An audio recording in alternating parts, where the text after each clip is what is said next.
My name is Emily, and at 26, I'm a driven career woman. Currently, I share a home with my husband John. Lately, I've been contemplating starting a family soon, but John believes we should first focus on building a house and settling down before considering children. Therefore, we're diligently saving money for our future home. Despite my desire to start a family promptly, John remains adamant about his stance. Whenever I broach the topic of children, he reiterates the need to establish our home first. It's disheartening how he disregards my perspective. I resign myself to the idea that I must work harder to contribute to our savings. John and I have been married for a year now, and I've noticed a pattern in our relationship. He rarely considers my opinions, a trait that persisted from our dating days. Initially, I admired his strong convictions, but in marriage, mutual respect for each other's viewpoints is essential. I fear our marriage is faltering, especially with the influence of his parents, who live just a short drive away. John frequently visits his parents, citing reasons like cutting down on expenses. However, I've discovered he indulges in drinks with his coworkers, conveniently omitting these expenses from his frugal calculations. It's perplexing how stringent he is with me about saving, yet lenient with himself. His frugality extends to trivial matters like conserving hot water and turning off lights prematurely, directives he imposes solely on me. If only he extended the same standards to himself, perhaps our relationship wouldn't feel so one-sided. I would be seething with anger. However, he seems to believe it's acceptable to impose his ideas on others. Every week, when we visit his parents' house, a new problem surfaces. Hasn't it been a year since you got married? We want some good news soon. Well, we'll be able to see our grandchild, exclaims both my in-laws, putting immense pressure on me. Glancing at John, sitting beside me, I can tell he's glaring disapprovingly. It's evident he wants to say, don't say unnecessary things. While I share the desire for a child, John insists on building our own home first. It's entirely inappropriate for my in-laws to pressure me to have a child in this situation. Rather than advising John, who doesn't listen to my words at all regarding having children, my in-laws persist in pressuring me. Despite wanting to speak up, I'm silenced by their constant pressure for a grandchild. After the meal, John announces, I'm going out for a smoke.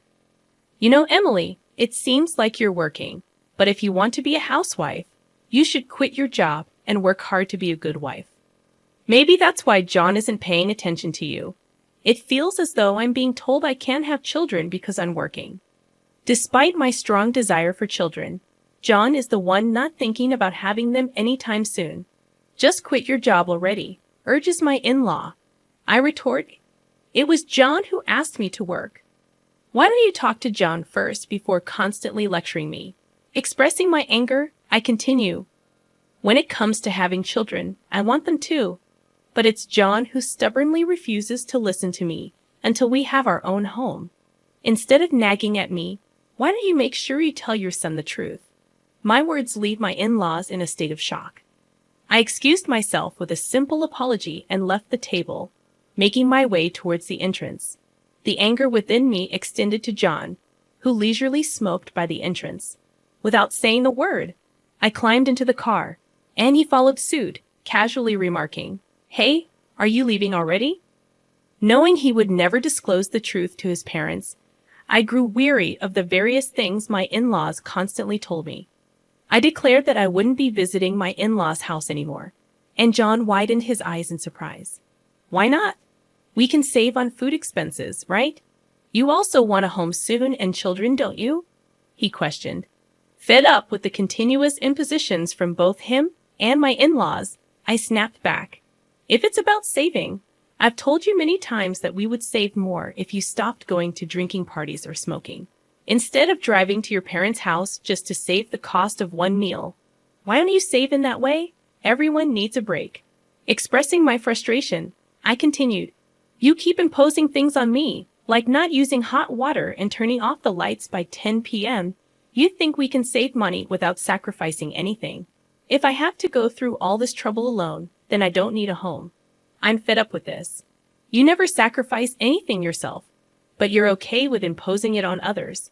He seemed to downplay the situation, saying it's not a big deal. But I countered, no, it is a big deal. How much patience do you think I've had all this time? Moreover, I was infuriated by his pretense in front of his parents, making it appear as if I were the reason we couldn't have grandchildren. I'm tired of being the only one asked to have grandchildren. It's not me who doesn't want children, it's John. I've been saying it for a long time. I want children soon, so please stop being so angry. Seeing John struggle to deal with my unusual anger brought a slight sense of satisfaction, but it didn't resolve everything. Unsure of what to do next, I gazed out of the car window, ignoring John. A turning point for us came a month later when one of my relatives, my father's brother, passed away. With several pieces of land, a luxurious mansion, and a lavish lifestyle, my uncle's passing became a revelation for John. Impressive. I didn't know you had such a remarkable relative, he remarked a few days later. Upon receiving news about my uncle's inheritance, I decided to discuss the details with the lawyer in our apartment. Recognizing that it was a matter exclusively related to me and had no bearing on John, I politely asked him to leave the room, especially since he seemed uneasy about the concept of inheritance. I wanted to spare him any potential trouble that could arise if he got involved. After about 3 hours of listening to the lawyer explain the intricacies of the inheritance, I thanked him and asked him to leave. However, to my surprise, John, who had been at home earlier, was nowhere to be found. Assuming he had probably stepped out to avoid interrupting my conversation with the lawyer, I started preparing dinner. Little did I know, 3 months later, John approached me, expressing, "There's something I want to show you," and took me for a drive. Excitement welled up as we entered a residential area, but my confusion grew when the car parked in front of a certain house. John then pressed the intercom, and my in-laws emerged from inside. However, it was evident that this house was not their home. "You finally made it. When are you and Emily moving over here?" "We're thinking of moving in by the end of this month," announced my father-in-law. He continued blaming me for being a selfish daughter-in-law and accused me of always shifting the responsibility for having children onto John. I shot a disapproving glare at John, bewildered as to why he brought me here when I had clearly stated I wouldn't visit my in-laws anymore. Searching for an explanation, I questioned him, and he simply shrugged, stating, "Don't get so angry. If we live together, we can bridge the gap between you and my mom. Besides, this will be our new home from now on, so you should cooperate on the children issue as well. Live together." His revelation left me in disbelief. I hadn't agreed to living with them, especially after explicitly stating that I wouldn't go to my in-laws' house anymore. The situation was further complicated by the nature of the house. As John disclosed, it's a 2-family house. My plan was always for us to live with my parents eventually. "So, what's the problem with living in a 2-family house now?" he asked. The question lingered in the air as I mulled over the situation. Living in a 2-family house seemed to be a significant issue, especially when considering our savings. According to our financial situation, building such a splendid new house was seemingly impossible. I couldn't fathom how John managed it. "My dad and I chipped in the money, so our savings are empty, but it's fine, right?" John casually mentioned. His nonchalant attitude perplexed me. He continued, "I heard your uncle's inheritance was worth $690,000. So, if you use that money to repay us for the cost of the 2-family house, it should be fine, huh?" I was taken aback. The idea that he believed my inheritance should be used to fund the house without my consent baffled me. Even if I were to inherit the money, how I used it should be my decision, not his. Frustrated by my rejection of their proposal, John reached into his bag and pulled out a pre-filled divorce form with his name on it. "Your money is our money. If you don't like living together, let's get a divorce," he declared. I took the divorce form from his hand, expressing, "Fine, if living together is the alternative, then divorce is the better choice." Firmly placing the divorce form into my bag, I turned my back on him and my in-laws, who looked stunned. Ignoring their reactions, I continued, "By the way, I renounced my uncle's inheritance." John froze with a bewildered expression. Without waiting for a response, I took a bus and headed home to our apartment. Upon arrival, I promptly filled in my name on the divorce form, which already had John's name on it. I then submitted the divorce papers and immediately purchased cardboard boxes at a home improvement store to start preparing for the move. Recognizing that I couldn't handle the move alone, I hired a moving company. Fortunately, it turned out that not many moves were happening during this season, allowing for a quick relocation. As I packed for the move, a commotion outside the front door indicated John's return. I had the chain lock on, and I addressed him. Sorry, I had the chain lock on. I don't know what you might do when you're so angry. Besides, I need to finish packing for the move. Could you stay at your parents' house for a few days? I won't accept a divorce, John declared, widening my eyes in surprise.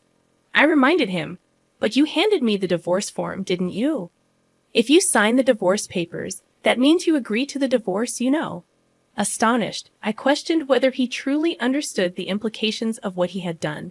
He frowned, appearing frustrated, but quickly changed the subject. Why would you give up on a $690,000 inheritance? Normally, you'd inherit it, he questioned. It seemed he had overheard some details about the inheritance, but hadn't grasped the full story. Likely, after learning about the $690,000 inheritance, he had rushed to my in-laws, and they impulsively purchased the two-family house without considering the consequences. I explained. The inheritance discussion came to me because there wasn't anyone else to inherit it. My uncle had 3 sons, 2 daughters, a wife, and grandchildren. However, all of them renounced the inheritance, so it ended up coming to me. My uncle did have $690,000, but he had to demolish his mansion, spend a lot on maintaining his land, and had plenty of debt. I realized that renouncing the inheritance was a better choice than inheriting it. John was in disbelief, exclaiming, "No way. So even if you had inherited $690,000, you're saying there wouldn't have been much money left? That's fraud." I explained that the lawyer and I had a proper discussion about it, but someone had eavesdropped and left before hearing the whole story. My words left him speechless, and perhaps he finally realized he was in the wrong. However, I asserted, "It's too late now. You betrayed my trust. We've already filed for a divorce, and you and I are no longer a couple. Why are you suddenly saying you don't want a divorce now? If you truly didn't want a divorce, you should have followed me right away when I returned, shouldn't you?" I reminded him of the consequences of his actions, emphasizing that his mother's opinion about the divorce didn't change the fact that he and his father had invested in the two-family house. His mother's lack of experience with work didn't allow her to fully appreciate the value of money. I sighed, realizing it wasn't my role to listen to his complaints about his parents. If we were still a married couple, I might have entertained the conversation. However, I reminded him, "You haven't submitted the divorce papers yet, have you?" He pleaded, "If you do it now, we can still be a couple. Please, let's live together in that two-family house." "I've already submitted the divorce papers, so it's pointless now," I replied. His expression slumped in front of the apartment door, appearing bewildered and lost. While I believed he brought this upon himself, I couldn't let him linger outside forever. Briefly considering sending him away, I realized I had no time to waste, so I continued with my preparations for the move.